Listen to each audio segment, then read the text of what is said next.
Fala galera, beleza? Aqui é o Wagner Rambo, do WR Kids Channel. Estou aqui com o meu pai, Pio Rambo. Mais uma vez. O último vídeo que a gente gravou, nós contamos mais ou menos o meu início na eletrônica e ficou a tendência de que ele contaria um pouco da história do começo dele na eletrônica. Antes, eu já quero lembrar todos vocês que estamos com os cursos em Black Friday. Aproveite, o cupom é BLACK24. Eu deixo na tela para você. Todos os cursos com 50% de desconto, e o destaque de hoje são os cursos de eletrônica analógica, que meu pai ministra, e também o eletrônica do zero, para quem quer começar aí do zero na eletrônica até os primeiros projetos. O nosso objetivo na eletrônica do zero justamente é fazer com que as pessoas possam dizer assim, graças a esse curso eu tenho uma profissão. Fazer disso aí o início de uma profissão e é rendosa. A pessoa que se dedica e vai evoluindo, aprendendo e com o dia a dia, a mão de obra, assim como tu começaste antes de fazer a engenharia. Te lembra disso? Claro, e os alunos atuais estão gostando bastante, né, dos conteúdos. Sim. E também fiquem aí que a gente vai abrir um espaço para vocês comentarem depois de cursos futuros para meu pai ministrar. Temos três opções. Temos três opções, você vai ajudar a escolher o futuro curso, o próximo que ele vai produzir, tá certo? Colocando nos comentários embaixo qual gostaria que fosse o primeiro. Exatamente, assim. Então fiquem ligadinhos. E aí, como foi o começo na eletrônica, lá na década de... 70. 1970. Assim, naquela época... começou a ser instituído o curso profissionalizante, que antes não tinha. Antes era clássico e científico. Os 3 anos depois, hoje é ensino médio que chama. E o clássico era para formar professores de psicologia, de português, mas professores. E o científico era para formar o conceito de conhecimento de física, química, principalmente esses 2 elementos. E então, naquela época, houve uma modificação na qual, primeiro teria 1 ano de migração, para depois, então, o curso, em vez de durar 3 anos, duraria 4 anos, porque teria um profissionalizante para saírem dali técnicos formados. E na escola que eu estava, em São Leopoldo, fica a 30 quilômetros aqui, para você se situar, aquela escola, ela proporcionou então a oportunidade de fazer o curso profissionalizante de Química e de Eletrônica. A Eletrônica foi basicamente abraçada pela maioria dos rapazes e a Química pelas meninas. Houve algumas exceções mais raras. Sim. Então nós formamos uma turma bem grande e na primeira aula que nós tivemos ministrado de eletrônica, o professor chegou e disse assim, vocês têm 2 opções, se vocês quiserem, nós vamos estudar todo sábado de tarde, 2 horas, a parte prática da teoria da eletrônica, e nós vamos matar o curso em 3 anos em vez de 4. A gente optou por isso, afinal de contas ia ganhar 1 ano de estudos. Com certeza. O famoso Pedrinho. A escola chamava Pedrinho. Existe, sim. Acho que hoje em dia não existe, né? E então nós optamos por isso aí. E o professor disse, nós vamos fazer assim. Vamos começar a aula no mês que vem. Vocês têm 1 mês inteiro para trazerem para a escola o que vocês gostariam de mostrar de conhecimento que vocês têm em eletrônica. Bom, moral da história, só eu e mais um outro rapaz levamos algo pronto. Porque a maioria não sabia nada. Não sabia nada. E nem estava interessado em estudar eletrônica, estava inscrito porque tinha que fazer. Sim. Tanto é que, já cortando o assunto um pouco, no fim do curso, só os 2 únicos que seguiram a profissão fui eu e esse outro rapaz, o Roberto. Ele, sim. Inclusive, até hoje tem uma empresa grande de alarmes residenciais, industriais, e ele mesmo projeta, fabrica e levou em frente. E então, ele levou 1 mês depois uma placa modificada. Naquela época ele trabalhava na manutenção das placas eletrônicas das aeronaves da Varig. em Porto Alegre. Sim. Ele levou uma placa modificada que ele mesmo tinha feito para facilitar o processo de interligação dos componentes para que fosse mais rápido a troca, porque a aviação tem muito esse negócio de tempo. E eu sempre queria fazer um radinho sintonizador, peguei um radinho Mitsubishi, daqueles de 2 pilhas, desmontei todos os componentes dele, tirei todos eles e montei em cima numa madeirinha cheio de preguinho e perceveja, puxando fio a fio e os componentes colocados ali em cima de acordo com era mais ou menos o esquema original. Sim, é. Moral da história. Refiz o circuito de forma gambiarrenta, como se diz. Sim. O que aconteceu? Chegamos lá na escola, eu já tinha testado um monte de vezes, ele só pegava as 2 emissoras mais fortes, antes ele pegava até o céu. Claro, óbvio, né? Que se tu vais pegar um receptor e começar a esticar as trilhas, ele vai modificar completamente a sua forma de resposta. É terrível. E eu cheguei na escola, o professor olhou para mim, coçou a cabeça e disse assim, puxa vida, é complicado, né? Eu disse o quê? Esse ninho de abelhas aí, como é que tu te acha aí no meio? Eu disse, não, eu fiz assim, eu fiz a desmontagem e remontagem de um rádio. Ele disse, isso aí é um rádio? Eu disse, então bota a funcionar.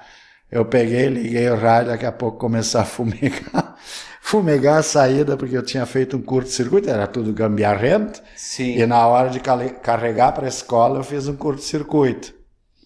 Daí ele pegou aquele protótipo, botou na mesa e disse, isso aí é o que eu digo para vocês nunca fazerem na eletrônica. Isso aqui não se faz na eletrônica. Por isso que eu digo, a gente já falou desses métodos de construção aranha, que tem muitos, que tem canais no YouTube que constroem as coisas. Aquilo ali não é uma forma de fazer um circuito, porque é muito perigoso fazer qualquer erro e causar um curto-circuito. É bem instável. Então esse foi o início, eu pensei, bom, e agora? Aí, com o tempo, o processo ensinou a fazer circuito impresso, pensei, eu quero ser o cara de circuito impresso, para mostrar para o professor que eu sei fazer a coisa diferente. Moral da história, quando tinha um projeto para desenhar a placa, todos os outros me pagavam para fazer a placa para eles. Eu fazia 30, 40 plaquinhas desenhadas à mão, replicadas, naquela época só com esmalte de unha, não existia caneta de circuito impresso, perfurava e entregava para eles e cobrava. Tirávamos troco já naquela época, para vocês terem uma ideia que a eletrônica desde o começo pode dar dinheiro. E adquirir uma experiência única. Uma experiência única. Tanto é que a repetição. A gente, se for pensar e analisar na lógica, que nem nós falamos, é muito mais prático e fácil pegar um circuito e jogar ele dentro dos projetos que existem, ele entrega o circuito impresso pronto. Bem prático.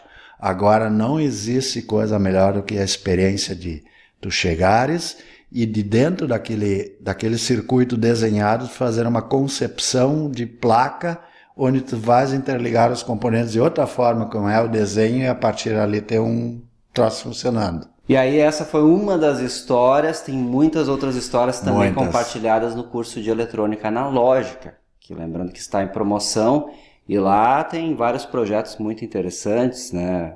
Amplificadores, osciladores. Osciladores, aquela parte dos osciladores para mim foi a cereja do bolo, que foi algo assim bem bacana, sintonizadores. Circuitos de rádio e TV, quem sempre teve curiosidade de aprender. Transmissão e recepção mostrado em loco ali, no lugar, como realmente aquilo funciona. Então tá interessante demais para quem quer aproveitar.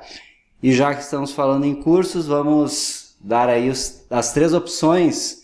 A princípio vamos fazer os 3 cursos. Vai ter muito mais, mas por enquanto nós temos 3 opções assim, que nós não sabemos qual delas fazer primeiro, então nós vamos pelo gosto dos que nos acompanham. O que vocês decidirem. Então, além disso, eu vou abrir uma enquete na comunidade do canal, fiquem ligados também, mas comentem aqui embaixo. Então, os cursos são... Primeiro, não na ordem de nossa preferência. Só para citar os cursos, daí vocês nós temos a opção de fazermos um amplificador a válvula do zero até ele funcionar um amplificador de 60 watts.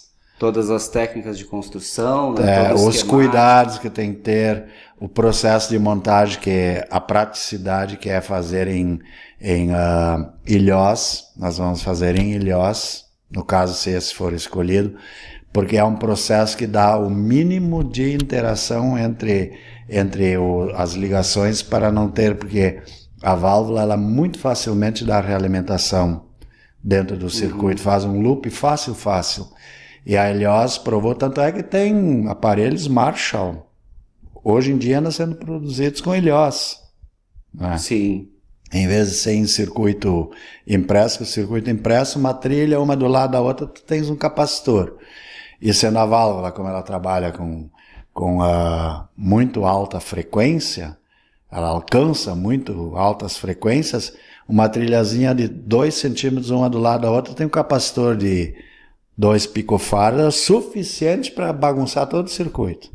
Então a Helios é o melhor método, que isso não permite por causa do espaço aéreo que ficam os componentes na interligação, e comprovou ser assim a maneira mais eficiente de fazer. Então esse seria um amplificador a válvula, com saída, ainda não sabemos se é L34 ou 6L6. Isso tudo são coisas para a gente pensar, e tem muitas coisas, no caso se for escolhido, para a gente primeiro bolar direito para que a pessoa que vai fazer o curso tenha condições de comprar os componentes e replicar. Com certeza. Imagina você fazer o seu amplificador a válvulas. A gente tem que rir porque às vezes quando a gente quer dar ênfase em certas coisas, a gente puxa a palavra seu amplificador. A galera vai gostar demais. Uma guitarra, já teria como gancho uma segunda opção de curso. Na válvula tu pode fazer um overdriver sem precisar de pedal. É só dar muito volume. Aí ele começa a distorcer, e esse é o efeito que tantos guitarristas usaram nos anos 50. E dá um efeito bem bacana. Então, como falei do gancho, segundo curso seria pedais, guitarra e contrabaixo analógicos. Esse tem muita gente também que já... pedais analógicos. Nós teremos pelo menos, acho que 5 pedais. Vamos fazer o quê? Um phaser, um flanger, esses são com circuito integrado, mas o sistema é analógico, não é digital. Sim. Reverber, fuzz, que é aquele som granulado, vibrato trêmulo, já temos 5. Distorção, a distorção é o fuzz, overdrive, né? Sim. E além disso, a gente pode fazer um sistema de eco também, já seria o 6º. Quer dizer, um pedal de volume que muita gente gostaria de ter, em vez de ficar tocando baixo, guitarra, tem que levantar, tem que baixar. Pedalzinho, pisa, levanta, baixa, sem desgaste, fazer com célula, né? Isso é bem interessante. Quer dizer que material tem de monte para fazer. E quem sabe pode virar um negócio, né? De quem pode virar um negócio, a pessoa começa a construir, e hoje em dia tem muito desse lance das pessoas saírem um pouco do digital e quererem ter de novo um pouco do analógico dentro da construção das coisas. Sim. E pode ser um bom negócio. Tranquilo, a pessoa faz o seu know-how e sai vendendo. Tanto é que em São Paulo, não sei se você sabia, tem um cara lá, ele é o bambambam, ele vende para o mundo inteiro microfone feito por ele mesmo. Interessante. Microfone cerâmico, ele faz a lâmina que capta a voz e tudo, eu vi ele fabricando. Artesanal. Então. Artesanal, né? Quer dizer que qualquer forma de produzir alguma coisa, se tiver um pouco de ideia, pode fazer um bom negócio. Com certeza. E o terceiro eu vou deixar tu falar. Terceiro seria o amplificador classe D. D. Tem muita gente também interessada, que nós sabemos. Então é uma topologia que é o amplificador mais moderno que tem, como a gente sabe, né? Que permite altíssima potência em espaços reduzidos. Bose, JBL, são duas marcas que se apropriaram dessa técnica para fazer uma moeda do tamanho de um doce de Natal funcionar, berrar, né? Exatamente. Então essas seriam as formas de a gente mostrar como funciona, por que aquela coisinha pequena tem uma evolução sonora tão grande e não é pesado. Sim, entender toda a teoria e fazer um projeto prático de amplificador classe D. Também um ramo que você pode ingressar aí na eletrônica. Fazer amplificadores de potência boa, em espaço reduzido. Hoje em dia existem alto-falantes também que fazem uma resposta maravilhosa em espaço reduzido, combina tudo. Então seriam essas as três opções. Amplificador classe D, amplificador valvulado e os pedais. Se alguém ainda quiser sugerir um amplificador transistorizado do método mais antigo, se tiver muitas pessoas dizendo, gostaria de fazer, porque eu vi no curso... Classe AB, um hi-fi também. Muita gente falando no curso, poderia fazer um circuito, um amplificador transistorizado, com mais potência, eu vejo nos comentários. Tem problema, seria uma quarta opção, a gente... Então vamos deixar essas 4 aí, já comentem aí embaixo. Eu também vou abrir uma enquete na comunidade do canal para ver o percentual correto. Estamos curiosos. O mais votado vai ser o próximo curso, mas a princípio todos esses já estão aí encaminhados. Será o início já a partir da gente ter a resposta. Então seja rápido. Vamos dar um prazo até a Black Friday, até sexta-feira. Isso aí.